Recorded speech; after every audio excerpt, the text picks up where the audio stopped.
Welcome to Lunch with the Lord. I'm Pastor Mark. We are in 1 Peter chapter 2, and we'll be finishing verse 20 this lesson. But before we begin, Jeremiah 15:16. Thy words were found, and I did eat them. And thy word was unto me the joy and the rejoicing of my heart. Now, we saw in the first part of verse 20, in our last lesson, it says, For what glory is it if when you be buffeted for your faults, you take it patiently?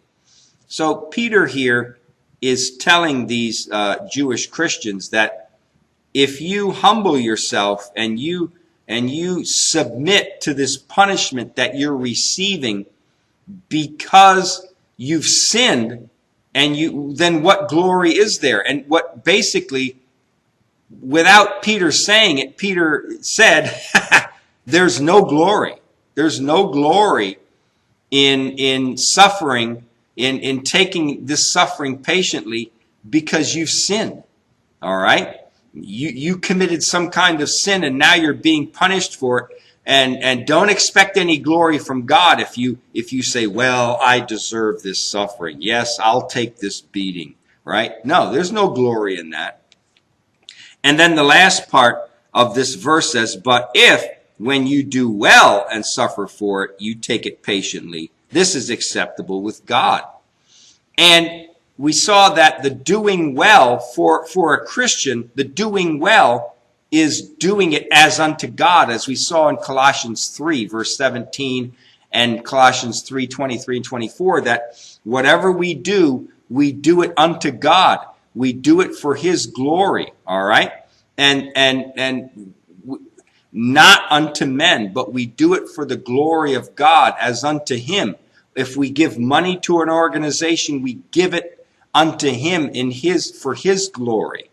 And whatever we do to the glory of God in word or deed.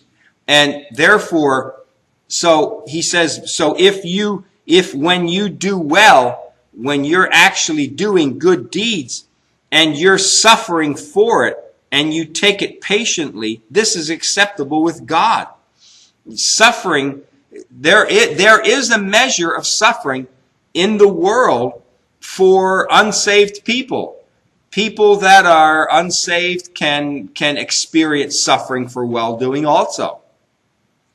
Someone gives $1,000 or $10,000 to this organization, and their parents don't like it, right? Or their husband or wife doesn't like. Why'd you give that money? We need that money, right? We were trying to buy a car, or you need that money. You just got out of college and you need to buy a new car, or you need to help save money for a home or an apartment. Why did you give that money, right? And there's a measure of suffering. There's a measure of persecution that a person can receive for doing well, for giving money to organizations, all right? But I think as Christians, we want to apply it as doing well as unto God. So there is a suffering that is experienced in the world by the unsaved world for doing well, but there also is a suffering for Christians for doing well, all right?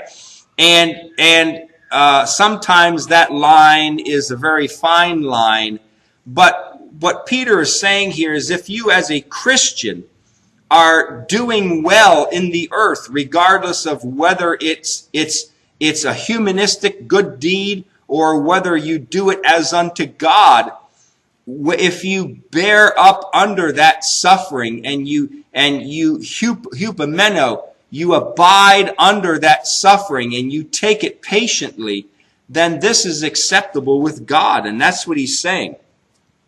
Take it, here he says, if you take this punishment, you take this suffering, this persecution, this ridicule for doing well, if you take it patiently, then it's acceptable with God.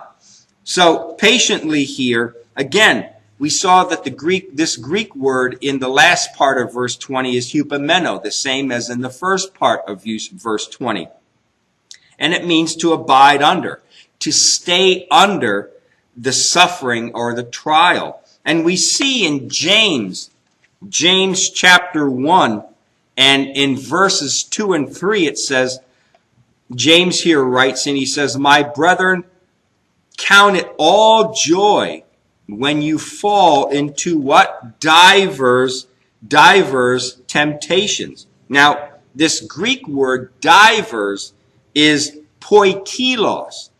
And that Greek word may sound familiar to you because we saw it back in 1 Peter chapter 1 and verse 6, where it says the manifold grace of God. Manifold grace and manifold temptations. All right? Manifold. We said it actually in chapter 1 and verse 6 says, "Wherein ye greatly rejoice, though now for a season, if need be, ye are in heaviness through manifold temptations." So it means many-sided. It means from different directions. All right? So manifold means not manifold. The poikilos doesn't mean, again, it doesn't mean the amount of temptations, the amount of trials. It has nothing to do with quantity. It has to do with quality. The many sides, the different angles that these temptations are coming to you from. So he says, "My brethren, count it all joy when you fall into manifold temptations," many different kinds of trials and tests, all right? And then he says in verse 3, "Knowing this, that the trying of your faith works patience." The trying or the testing of your faith works hupomeno. It works patience. So, listen, God purposely guides us into tests and trials to work patience in us. It's God's design. It's God's will and his purpose to guide every single Christian into trials and temptations and tests. Okay? Now, again, temptations here, don't get the idea, well, see, I sinned and it's all God's fault. No. Temptation here doesn't mean temptation to sin. It means temptations as in testings, as in trials, as in sufferings. Don't mix the word temptation here into manifold temptations. Doesn't mean God leads us to points where we enter into sin. God doesn't do that. Temptation here means trials and tests and sufferings, all right? And patience always comes from a strong trust in seeing God in the whole thing. The reason why I can be patient, the reason why you can be patient in a trial, in a time of suffering, is because I can take a step back and I can see God in this whole thing. And I can rest in that, knowing that God is in control of this whole thing. Okay? God sees this whole situation. And I see God in all of this.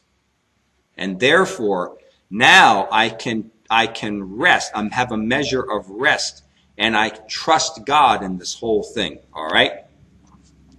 So, he says here that if we do well and suffer for it, regardless of whatever that well-doing is, if we're doing something to the glory of God as a Christian for his honor and his glory, not only humanistic things, but also religious things, teaching Sunday school, whatever, going soul winning, whatever we do, missions, starting a church somewhere, whatever we do for the glory of God, if we're suffering for it and we take it patiently, we abide under the situation and take it patiently, this is acceptable with God. And it's acceptable with God because God himself experienced the same treatment. In Matthew chapter 26, and in verse 67 it says, "Then did they spit in his face And they what? And they buffeted him. And others smote him with the palms of their hand. And then in Matthew 27, verse 26, it says, Then released he Barabbas unto them. And when he had scourged Jesus, he delivered him to be crucified. And then in Matthew 27, verses 29 and 30, it says, And when they had plaited a crown of thorns, they put it on his head, and a reed in his right hand. And they bowed the knee before him, and mocked him, saying, Hail, King of the Jews! And they spit upon him, and took the reed, and smote him on the head. In Isaiah chapter 52, let me turn here. I was going to just mention the verse, but I want to read it to you. In Isaiah chapter 52 and verse 14, it says, As many were astonished at thee, his visage, now he's talking about Jesus Christ, his visage was so marred more than any man, and his form more than the sons of men. In Isaiah 52 verse 14, Jesus was so beaten that it says also in Isaiah 53:3 that we hid our faces from him. It says, He was despised and rejected of man, a man of sorrow and acquainted with grief. And we hid, as it were, our faces from him. He was despised, and we esteemed him not. You know, it's believed that the scourging that Jesus received was so bad that it tore skin from his body and exposed his bone. In Psalm chapter 22, I want to read this also because I was going to just mention it, but I'm not. I'm going to read it. In Psalm 22, which is the crucifixion psalm, Psalm 22 is known as the Psalm of the Crucifixion. And I want to read verses 12 through 17. And it says here in verse 12, it says, Many bulls have compassed me. Strong bulls of Bashan have beset me round. Imagine. Remember, Psalm 22 is the Psalm of crucifixion. I want you to picture Jesus Christ hanging on the cross at this time. And so he says here, Many bulls have compassed me. Strong bulls of Bashan have beset me round. They gaped upon me. They gaped upon me with their mouths as a ravening and a roaring lion. I am poured out like water. Listen to this. And all my bones are out of joint. My heart is like wax. It is melted in the midst of my bowels. My strength is dried up like a potsherd, and my tongue cleaveth to my jaw. And thou hast brought me into the dust of death. For dogs have compassed me. The assembly of the wicked have enclosed me. They pierced my hands and my feet. I may tell all my bones. They look and stare upon me. Yeah, here it is in verse 17. It says, I may tell all my bones. They look and they stare upon me. In verse 17, it is thought that the very rib cage of Jesus Christ was partially exposed. Remember, the scourging was a whip. And I'm sure you've heard this many times. When people were scourged, it wasn't just a whip that like you see in a circus where the circus man has the whip and he's keeping the lion and the tiger's back and he's whipping. No. This was different. This whip had pieces of bone and glass and metal. It was a scourge. It wasn't just a whip. It had pieces of bone and metal and glass into it. And when they whipped, they would whip it and it would wrap around the body and they would pull it back. And they would whip again and they'd pull it back. And it would not only just cut the skin, but it would begin to tear chunks and pieces off of the body. And this is why he said here, my bones, when Jesus said, when the psalmist said in verse 17, my bones, they look upon me, they're staring at me. It's believed that when Jesus was hanging his head down on the cross, he could see his actual rib cage. His bones were looking upon him. All right? Remember, though, also, this is very important because Christians don't realize this. There's many Christians that don't understand this, that it was not the Jews who scourged Jesus. The Jews did not scourge Jesus, as we saw in Matthew 27, right? Pilate had Jesus scourged. It wasn't the Jews that had Jesus scourged. So, therefore, under the Jewish law, scourging had to be 40 stripes. And they would always do 39 stripes, 40 minus 1. Because just in case they missed count, they didn't want the wrath of God coming upon them. So when they scourged, they would do 39 lashes of the scourging.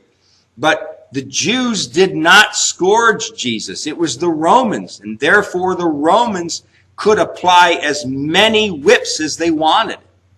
They weren't bound by the Jewish law. They weren't bound by the law of Moses. No, they weren't limited to any number.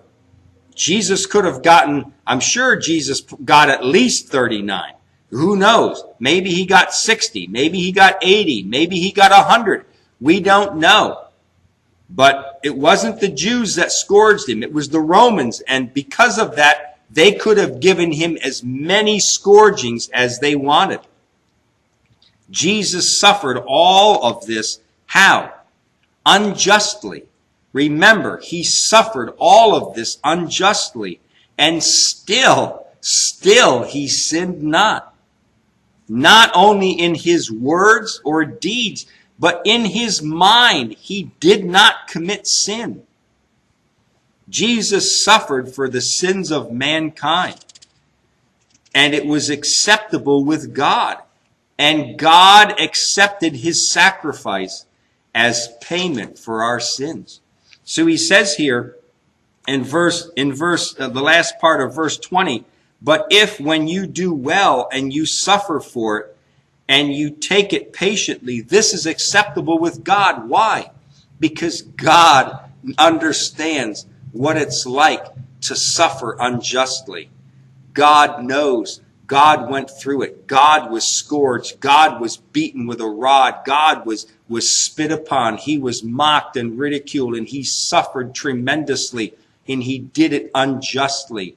And he deserved none of it, and yet he went through it all, and he sinned not in any of that. Okay? So he says, this is, and if you suffer for doing good unto God, and you take it patiently, God, this is acceptable before God. All right? Until next lesson, walk with the Lord. I know he walks with you.